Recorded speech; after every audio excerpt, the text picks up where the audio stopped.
Shalom Aleichem Bisem Yeshua HaMashiach. Salam sejahtera di dalam nama Tuhan Yesus Kristus. Bersama saya Pendeta Henry Tandianta BBS. Kali ini kita akan membahas sebuah tema.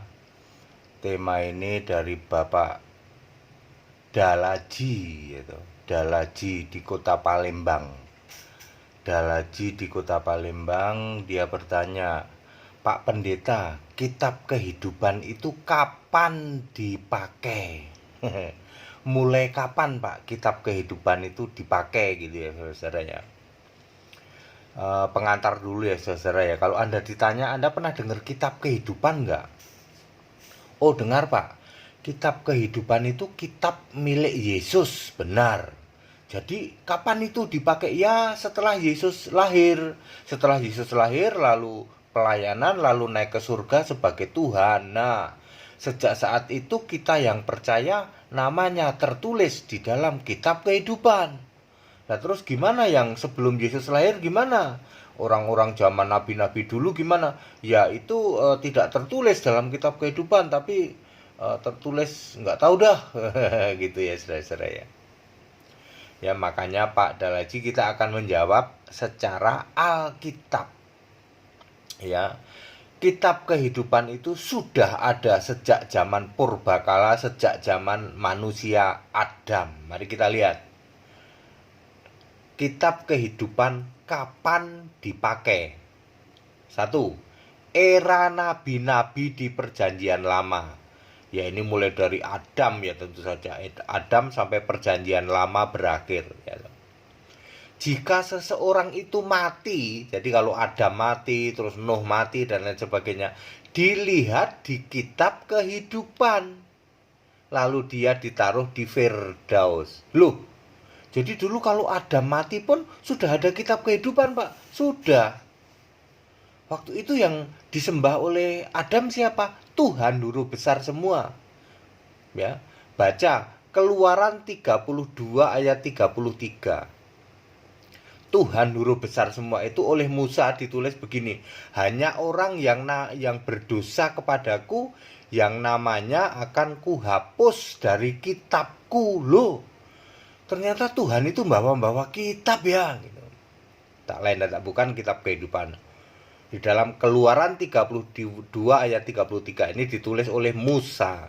Ya, dengan ayat ini valid bahwa sebelum Musa, artinya mulai dari Adam manusia pertama sampai nanti selesai perjanjian baru, perjanjian lama, selesainya perjanjian lama, ya itu semua orang yang mati nanti akan dilihat di kitab kehidupan bagi yang percaya Tuhan Guru besar semua.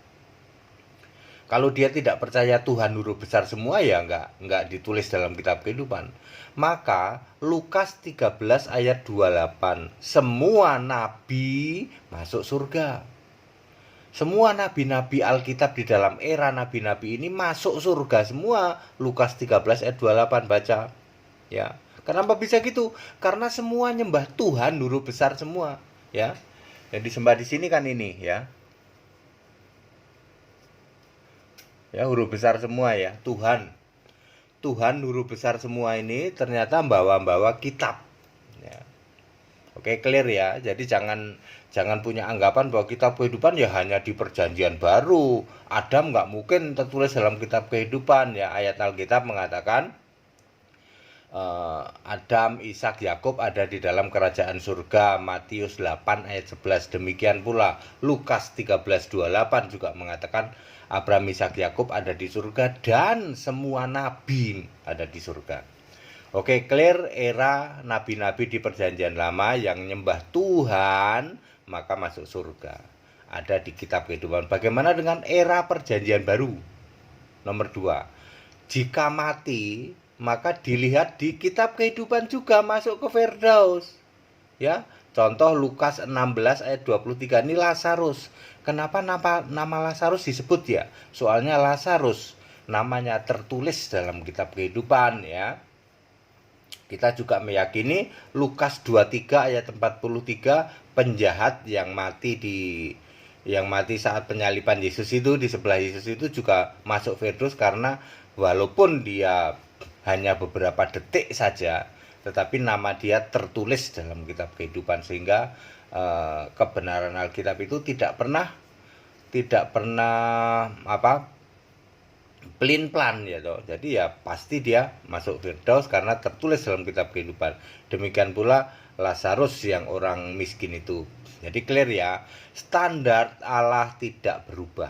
Ingat, standar Allah tidak berubah. Baik dulu di era nabi-nabi maupun era perjanjian baru, siapa yang percaya kepada Tuhan Guru besar semua di era nabi-nabi tercatat dalam kitab kehidupan masuk Firdaus. Demikian pula di era perjanjian baru, siapa mati lalu percaya dan matinya ini percaya kepada Yesus ya, maka tertulis dalam kitab kehidupan masuk Firdaus. Ya clear ya, tidak berubah standar Allah ya. Kita mau lihat K1 itu saat kebangkitan pertama. Kristen mengenal 2 kali kebangkitan ya. Alkitab menulis 2 kali kebangkitan. K1 kebangkitan 1, K2 kebangkitan 2. K1 ya, di era nabi-nabi ya. Era nabi-nabi akan bangkit, yang di sini bangkit. Ya. 1 Tesalonika 4 ayat 16. Siapa yang percaya Yesus dibangkitkan, yang udah mati era-era nabi-nabi ini semua bangkit. Era perjanjian baru juga bangkit, yang udah pada mati kan juga bangkit. Yang hidup diangkat, syaratnya harus percaya Yesus. Ya. Yang mati era nabi-nabi bangkit, era perjanjian baru bangkit. Kita yang mati juga nanti bangkit asal percaya Yesus. Kemudian kalau beruntung kita masih hidup juga diangkat, semua masuk surga. Surga yang mana? Surga yang sekarang itu ya. Surga yang sekarang, yang di atas itu ya. Ingat, saya ulang, pada waktu kebangkitan pertama, semua orang yang mati yang namanya tertulis dalam kitab kehidupan di era nabi-nabi maupun era perjanjian baru semuanya bangkit. Lalu kita yang masih beruntung masih hidup ya, itu juga dirubah lalu bangkit masuk ke surga. Surga mana? Surga yang sekarang di atas itu. Oke? Lalu proses berlanjut. Setelah kebangkitan pertama masih ada Armageddon, ini menumpas 666. Kemudian ada kerajaan 1000 tahun, ada Gog dan Magog, lalu kiamat. Setelah kiamat dibentuk bumi baru. Kan kiamat bumi lama hilang, hancur, habis. Wahyu 20 ayat 11 ya. Kemudian bumi baru dibentuk oleh Yesus ya, diciptakan oleh Yesus bumi baru. Kemudian surga yang udah berisi orang-orang ini nih. Gitu. Orang-orang ini kan udah di surga nih. Turun ke sini, tung. Ini bentuknya Yerusalem baru nih. Ya. Lalu ada kebangkitan kedua. Yang tidak ikut kebangkitan pertama berarti nanti di kebangkitan kedua tetap kalau namamu tertulis dalam kitab kehidupan, maka domba golonganmu. Ya kan ada kerajaan 1000 tahun nih. 1000 ini kurang lebih 12 generasi toh di sini. Ya, di sini ada orang mati, orang percaya, orang tidak percaya di sini, ya. Maka kitab kehidupan domba, yang tidak tertulis dalam kitab kehidupan kambing atau non-Kristen. Ada 2 golongan, golongan kambing ini Kristen ya toh. Kristen tapi menolak nyembah Yesus itu masuk golongan kambing sini. Yang hari ini masih nyembah Bapa.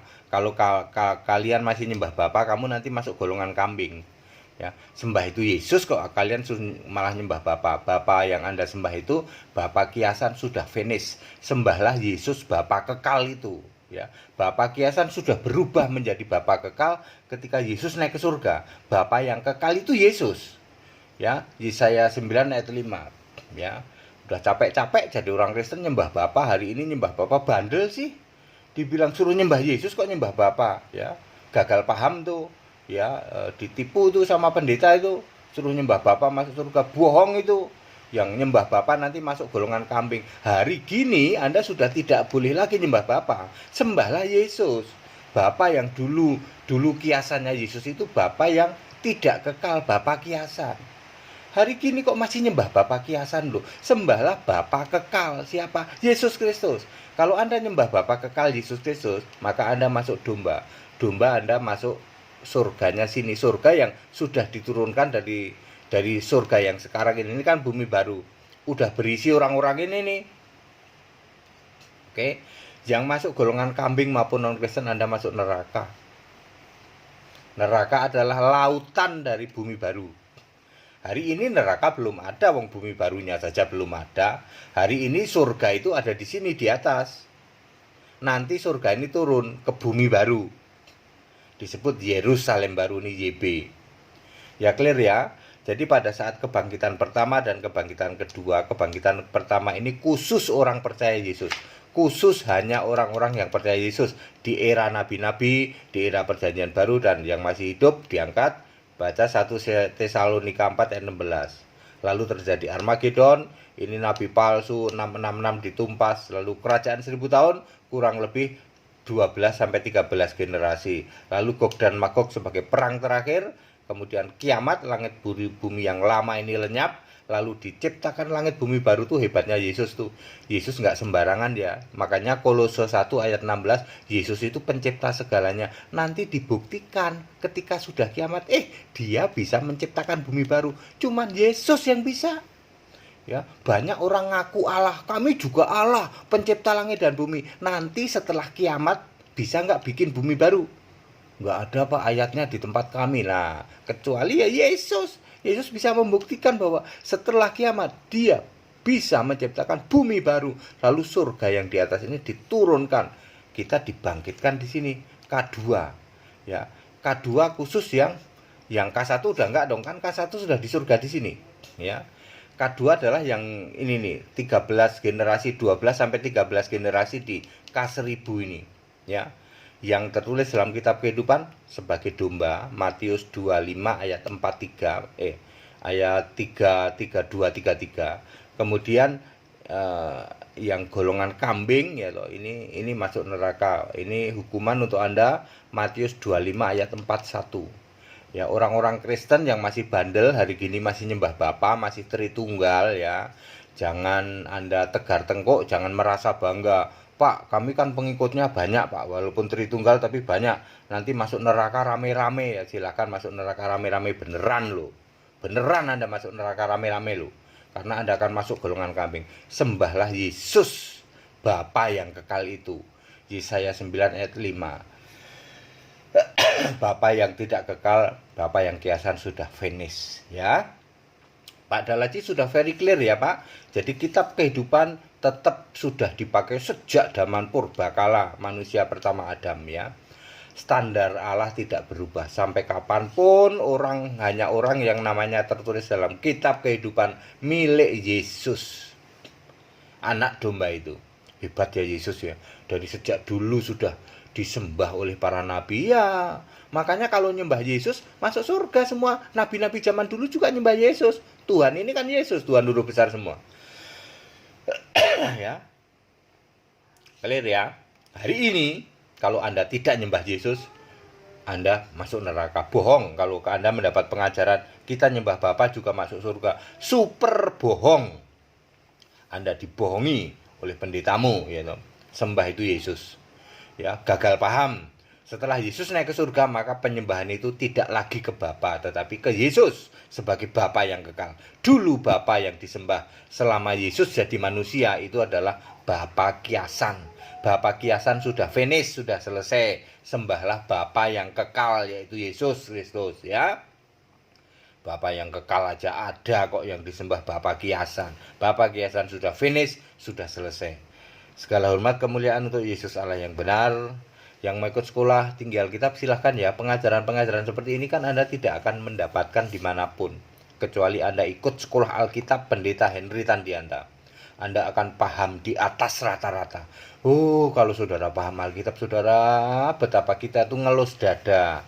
Ya toh, bahkan terenyuh, bahkan kita bisa sambil keluar air mata kalau kita melihat tingkah laku orang Kristen zaman sekarang, ngaku Kristen. Ya toh, tapi tegar tengkuk nyembah Bapa, terus dipikirnya masuk surga. Kita bisa nangis saudara. Anda nggak paham sekali Alkitab. Ya, Setelah Yesus naik ke surga tidak ada yang nyembah Bapa. Anda bikin pengajaran dari mana itu? Ya, sama sekali mereka tidak paham Alkitab. Berarti kita bisa terenyuh saudara ya. Aduh, kasihan ya saudara-saudara, kita ada jutaan orang di luar sana disesatkan oleh pendeta-pendeta Tritunggal, ya nyembah Bapa, Bapa Anak Roh Kudus, sesat, dipikirnya masuk surga. Salah, sama sekali salah. Kalau mau masuk surga yang Anda sembah itu mutlak harus Yesus. Ya ikut sekolah Alkitab makanya ya. Yang mau ikut baptisan tanggal 16 dan 17 Maret ya, beberapa hari lagi di Yogyakarta ya. Tetap bersama saya Pendeta Henry Tandianta BPS. Haleluya, amin.